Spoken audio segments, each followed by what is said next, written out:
Hello and welcome to the podcast experience, an initiative of UFPR, our university's innovation ecosystem. This episode is part of Innovation and Energy series recorded live at COBEM 2025, whose theme is Artificial Intelligence for a Sustainable Future. Today, we're going under the hood of robots, the mechanisms that actually make them move and do useful work. Our guest is Professor Marco Ceccarelli, Professor of Mechanics of Machines at the University of Rome, Tor Vergata, and head of LARM2, a lab dedicated to robot mechatronics.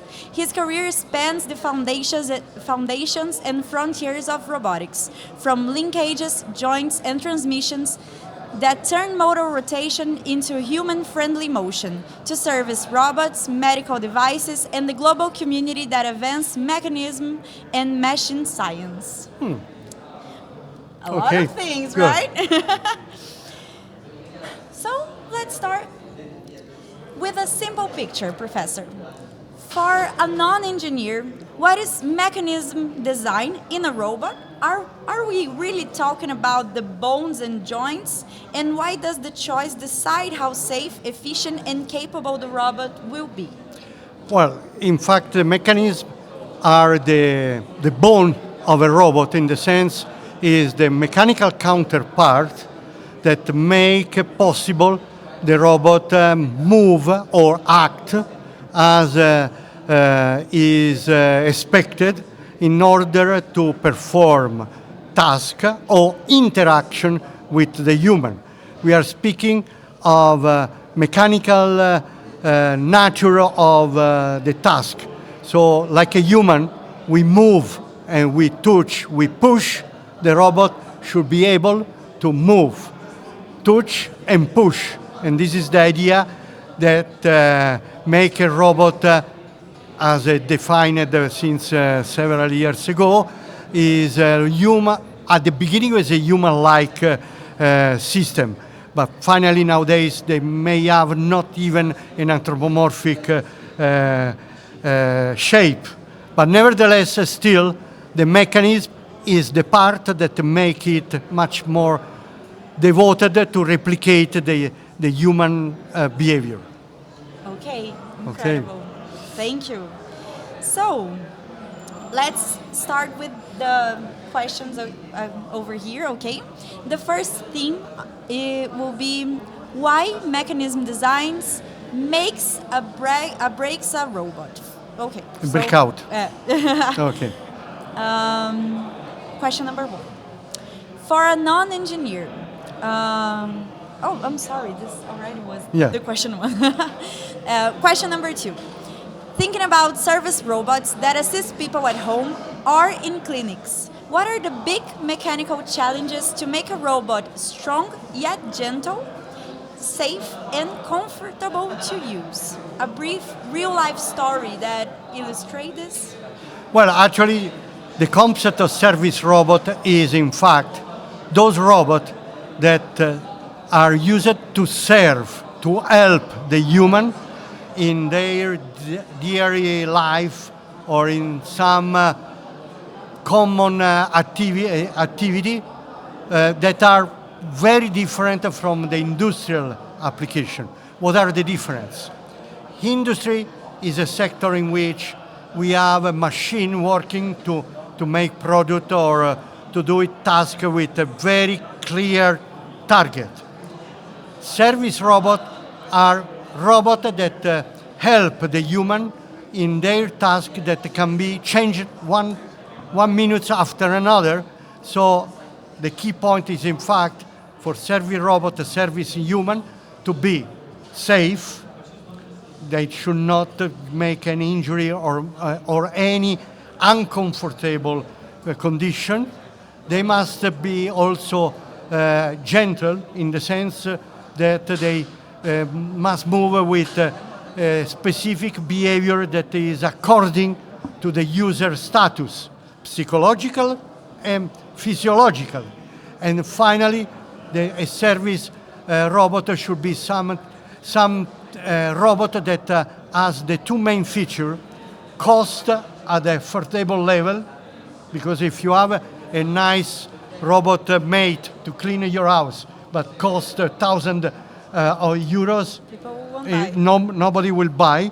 And user-oriented in the sense that his performance, his operation should be easy for the user at the level of his, I will say, education and capability.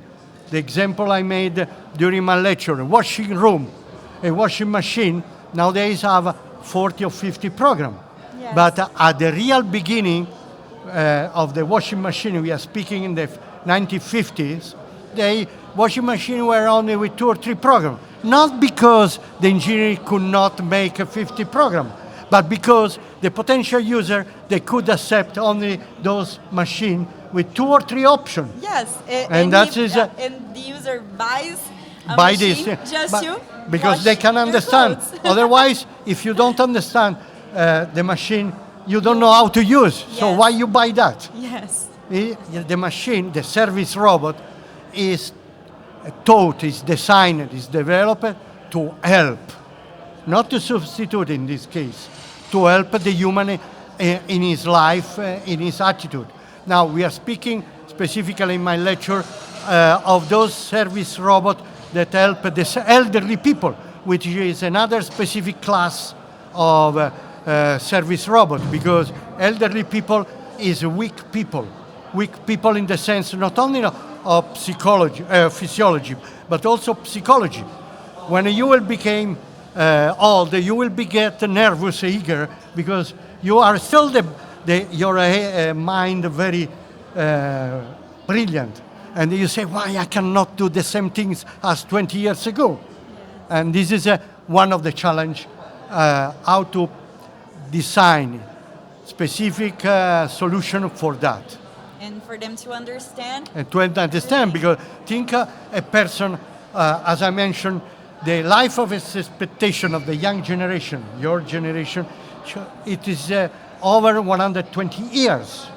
But the doctor already knows that your last 20 years, you will have a lot of health problem, in the sense you have a lot of arthrosis, your muscle will be weak, you can have a Parkinson. I hope not. And you're, I sorry, hope no, not. I don't wish you. But this is to expect, and they need to be supported in keeping exercising. Now, what we do not expect that a person of 120 years goes by car to the physiotherapy center. Yes. And because the family are shrinking, there will not be grandchild that can take him to there or her. And that's why we need to have a simple device that they can help them home while watching the TV. Because this is another psychological aspect. The device, in doing this service, practicing, exercising, should not be boring. And this is one of the challenge. Yes. Wow. Thank you. Thank you so much for your answer. Now let's talk about artificial intelligence and AI for a sustainable future. That is the theme of the Congress. Number 3, we hear that smarter software saves energy.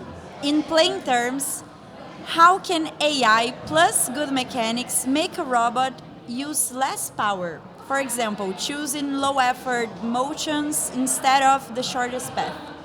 Well, actually, the fact that we are looking to solution with energy efficiency, it doesn't depend of the software. That depends on the target design, lightweight, comfort, efficient, and operation performance suited for the task. Now, of course, we are speaking of mechatronic systems, which are the system which embed all this part with different nature. So we have electronics, we have a servo actuator, we have mechanics, we have software that contribute synergically to the successful operation in that sense. Now, artificial intelligence, I don't think it will contribute so much to this, in the sense that the efficiency should be planned since the early stage of the design. of course, during the operation, the system must be accommodated to the to the moment in which the user is using the device. And this will require more than artificial intelligence, proper sensing, proper software. Can be intelligent or not is not really important, but that can understand what is the current, the actual, the punctual situation of the person under the exercise. An example, if I'm doing the exercise in flexing the elbow, at a certain point I can feel pain because maybe I'm tired or because I have some unexpected spasm. The system should be able to understand and to relax the exercise. Well, most of the people think that this is artificial intelligence. No, it's just that the system is intelligent in the sense that use the information that has been produced by proper equipping the system with sensor and proper program that detect this anomaly and react properly. Now, this is we want to call artificial intelligence. You can call, but this is misunderstanding the fact, at least for this device.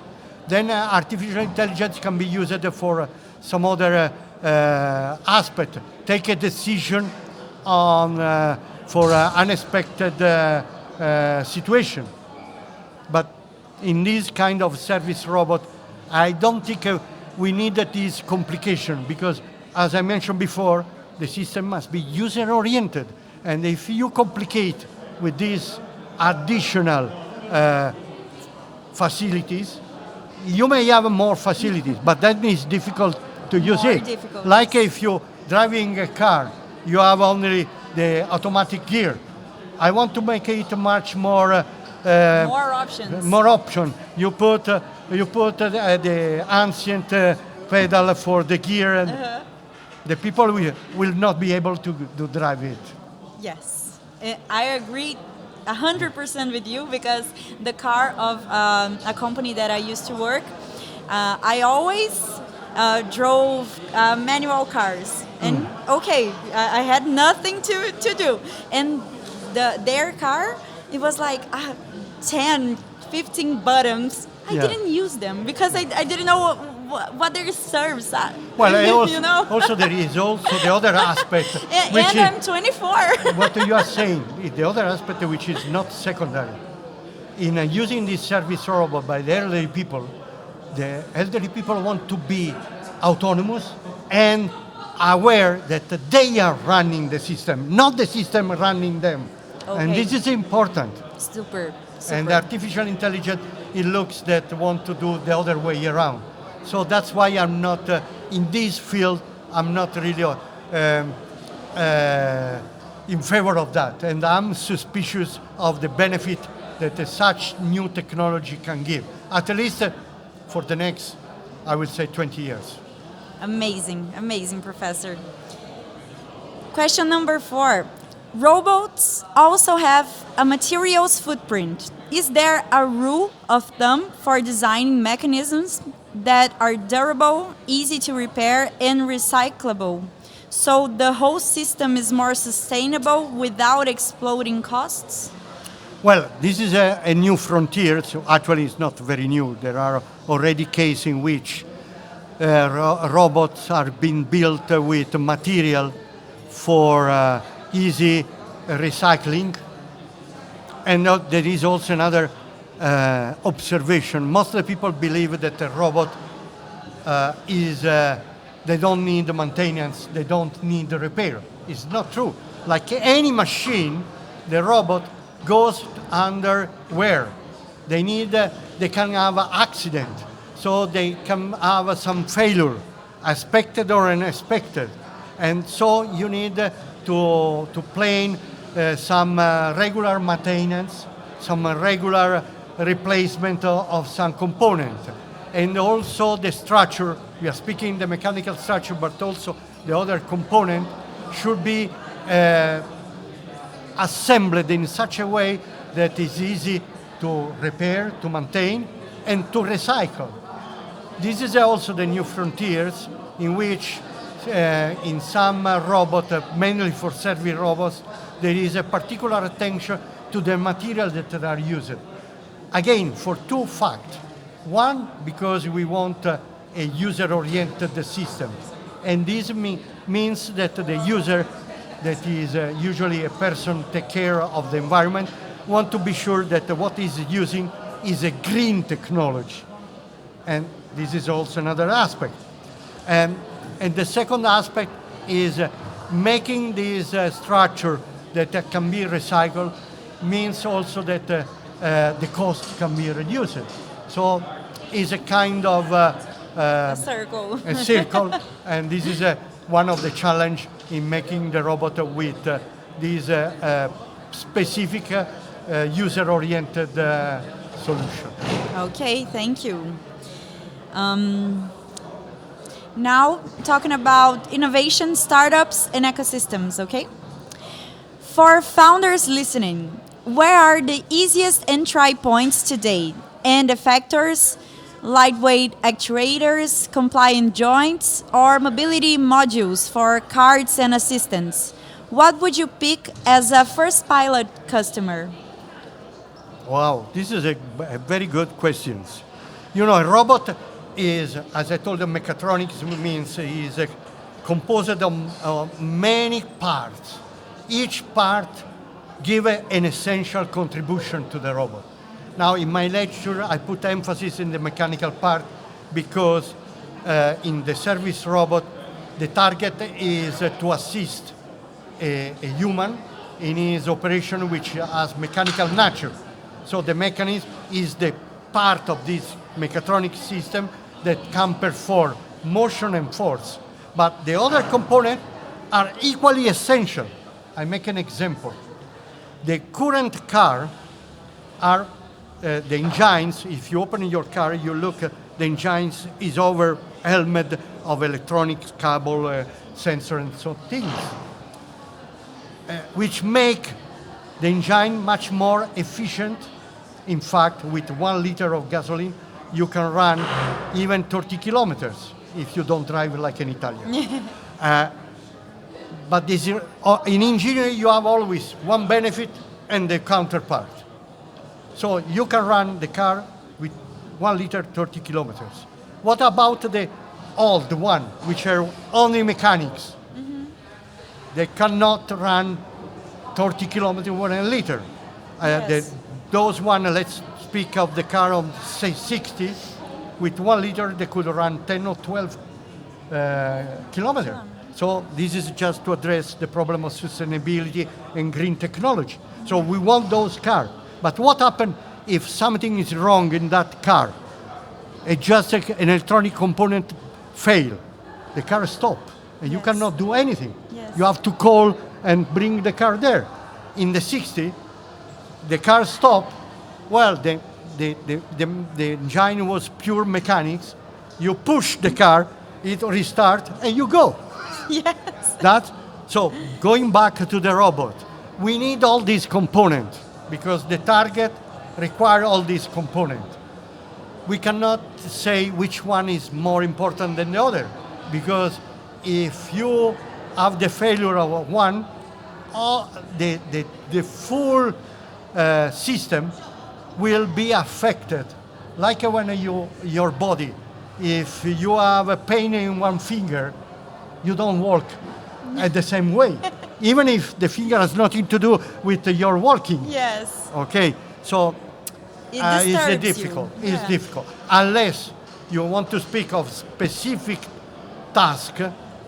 For example, a robot manipulator service robot that can help the human to hit. So in that case, fundamental is the control of the motion that doesn't damage the guy. So vision system is fundamental. Yes. Because with a vision you can say if the spoon is going to the eyes or to the mouth. So I will not say anything is much fundamental than another. Okay, thank you.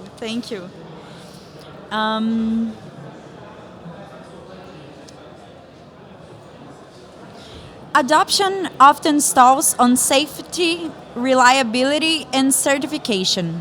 What's a practical checklist to move from lab demo to a trusted product in healthcare, logistics, or public spaces?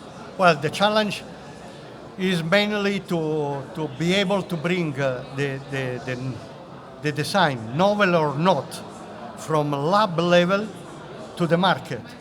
As I explained, this is a very complex procedure. Involve the inventors, the market producer, The program?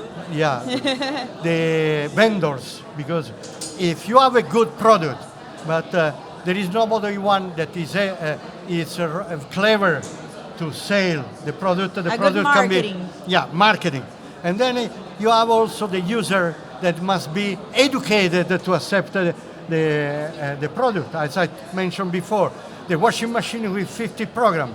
You can show, yes, 50 program, but your mother, I don't need the 50 program. Yes. But then if someone explain, the 50 program are because this program is for nylon, this is for cotton, this is for silk, then the mother will be happy. So I can save a lot of my clothes, because if you use all together, someone will be disgusted. Now the problem of safety also is an issue in this kind of service robot for elderly people, because it's essential. And actually the main problem is how to get all this certification that permit this product to be really used. At least in Italy, I will say also in Europe, the bureaucracy is really a mass. My direct experience, usually we take more than 2 years to have only the approval from the ethical committee to test the product in clinical trials with volunteers. Wow. Then you need, once you have this, to go to have the ministry certification that permit product production, that usually is possible when that product go as the proper certification of a product, which takes a lot of other issues.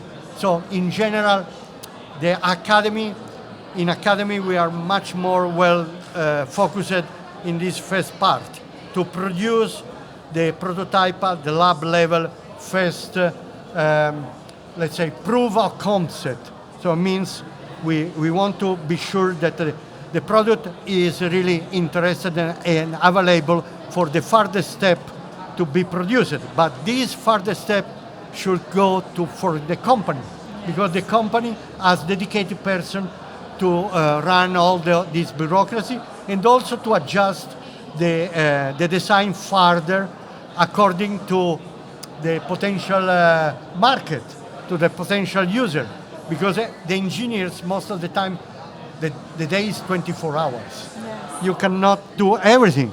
Well, I tried in my experience also to have a startup, but then I closed it because I could not.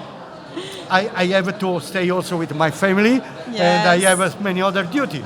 So this is and today is even more complex than in the past. James Watt, when he invented the steam engines, he was the inventor, he was the producer, he was the vendor. But that time they didn't have all these complications.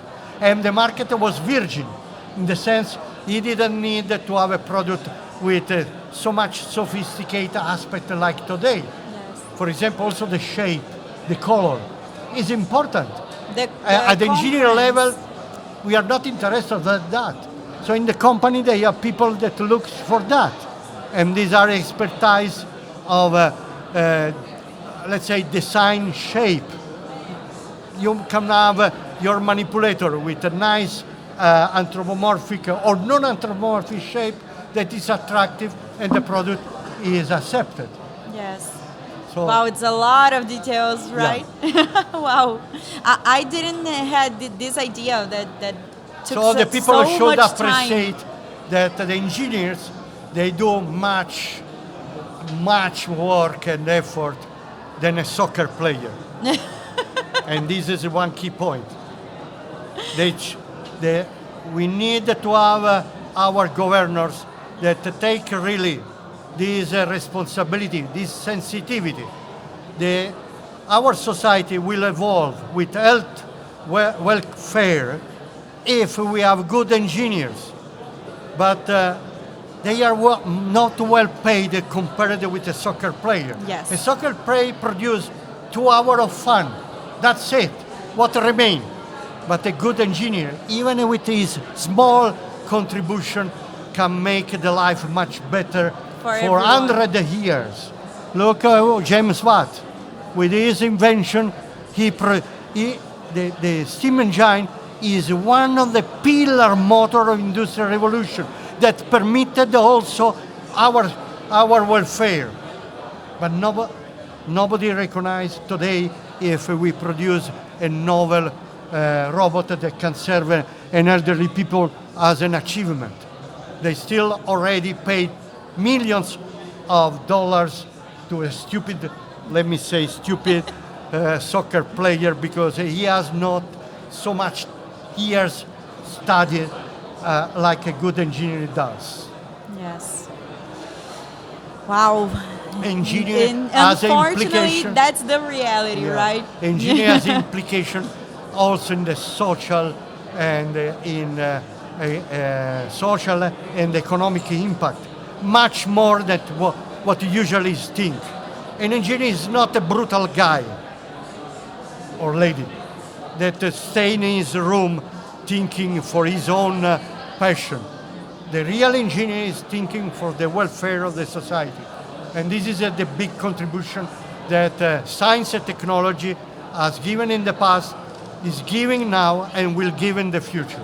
Wow, amazing. For we finish, we have 2 questions left.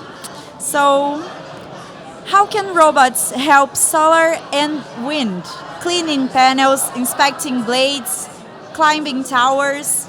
What are the clear benefits for people? Safer jobs, fewer outages, better uptime? Okay. When the robotics started, the real robotics started in the 70s and during the 80s of the past century, there was a lot of worry that the robot will reduce the job for take a place of the people. Now, this is partially true, but it's also true that thanks to the robot, many other professions has been created. Think, for example, robot builders, robot maintainer people, robot installer, and many other professions. The designer of robot cell. These were not existed. And so robot can say that make use of low-level educated position, but create many high-level, medium high-level educated position, which means now, fortunately, most of the people can have access to higher education, high college and university. And thanks to the robotics, they can find a job. So this is one of the positive aspects of robotics. Now, how the robot can contribute to the green technology? Well, the robot can help in the production of those parts that are very dangerous in the production. For this photovoltaic cell is made of very dangerous materials. So instead to put the person in contact with this material, you can put your robot. For example, in a space application, the orbital station can work because the solar panel collect the energy from the solar. But these panels are very often broken, or they need maintenance because there is debris in the space that break them, or the solar panel can fail. At the moment, still is the astronaut that go out and try to repair, which is a very dangerous. Very dangerous. It's much better to put a robot there that in case he is lost, doesn't make any, is just an economy loss and not a life cost. So in that sense, the robot can have this kind of more opportunity for green solution. And these are just examples, but I'm sure in the near future there will be even some more area in which the robot with a visionary application can help or replace the human in some risky or tedious labor. For example, in the nuclear plant, when there are disasters, it's crucial to have the robot, because in the last accident in Fukushima, most of the firemen died. They went there to try to recover the situation. They died within 3 or 6 months. Heroes. But we could save their life if we had enough robot, humanoid or not, that could go there and do the same job. And there are maybe in the future more of these opportunity with the robot, because there are new technology that are very challenging, but they may have some risky aspect that can be operated by robot.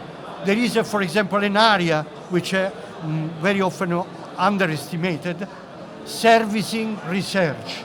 In many research, they use robot specifically developed for research, because they have to do some task which the human cannot do, either because are too risky, or either they are too difficult for the human, like to move a molecule. The human has not the capability of motion at a so nice precision. You need a robot, and that robot can be essential to discover new medicine, and new drugs, new vaccine, and this is important. Yes. You said a word very important, and I will change the last question because I think it's very important for us to know about this.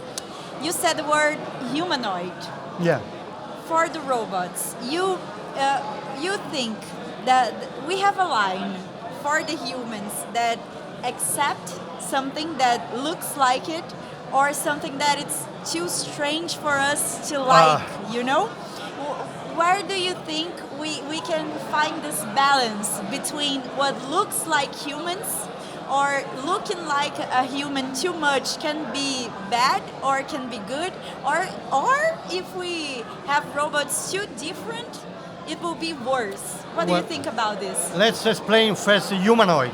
Humanoid are those robots that have the structure and the appearance and the behavior like human.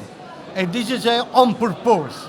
Why? Because their application most of the time is to replace or to help a human in their human task. So if you have to do a human task, you need another human. In the antiquity, they solved the problem with a slave. Yes. I don't want to do that job. No. Let's take another guy. No. In our case, we are using the humanoid.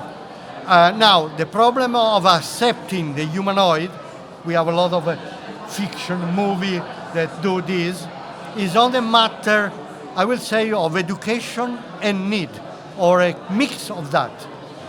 Why? For example, humanoid now has been refreshed the attention to them, because in most of developed countries, the proportion of young population with the elderly is going down. Yes. And we need a lot of young people take care of the elderly people, nurture and so on, because the family is shrinking. Most of the time in the future, there will be a lot of elderly people that has no grandchildren that can take care of them. So who can take care of them? We need a humanoid, because this is a kind of a natural acceptance to be helped by someone who looks similar to you. But it's a matter of education. I will tell you, when I saw the first humanoid with this, for this task in Japan, I told to my friend in Japan, I will be never accept to be touched by that. I better like to have a nice nursery that help me. But now the things are changing because there are not so many available nursery, and the need will constrain us to accept these things. It's a matter of need and education. But humanoid now is the new frontiers of a special sector of robotics.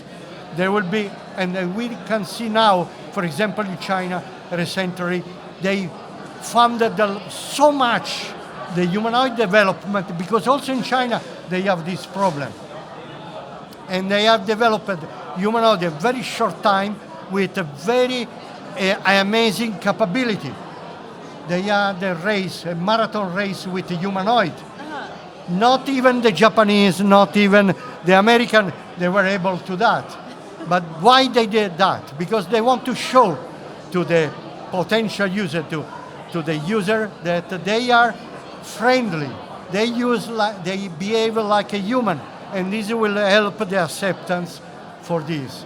But there is still a lot of to do also in terms of structure, mechanical, the sensing, the capability. Is a complex. They still deserve a lot of research, design, and attention by clever engineers and investigators, no soccer player. Professor, that was amazing. Thank you so much for your time. Thank you so much for all your knowledge that you shared with us today. And I will just take... This is my visiting card. Thank you. Okay. Thank you so much. If you want to drink some water, I would just say the end. Closing. Okay. If you want to drink some water, it's okay. Okay. So, on behalf of Inovi UFPR's team, our sincere thanks to you, Professor, for our conversation. If you'd like to deep dive into innovation and technology, check out UFPR's postgraduate specialization in renewable energies and energy efficiency, 100% live online, taught by leading PhD faculty. The program offers dual certification. Beyond the specialization, you also earn an innovation certificate through the Startup Experience methodology, exclusive to UFPR Innovation and Ecosystem Hub. It's hands-on innovation. You finish with a design startup and a publication in innovation and technology. Boost your career and join our innovation ecosystem. Find the enrollment link and contact in this post feed and on Instagram @energia.com.br. Thanks for listening. See you in next episode. Okay. Thank you. You are welcome.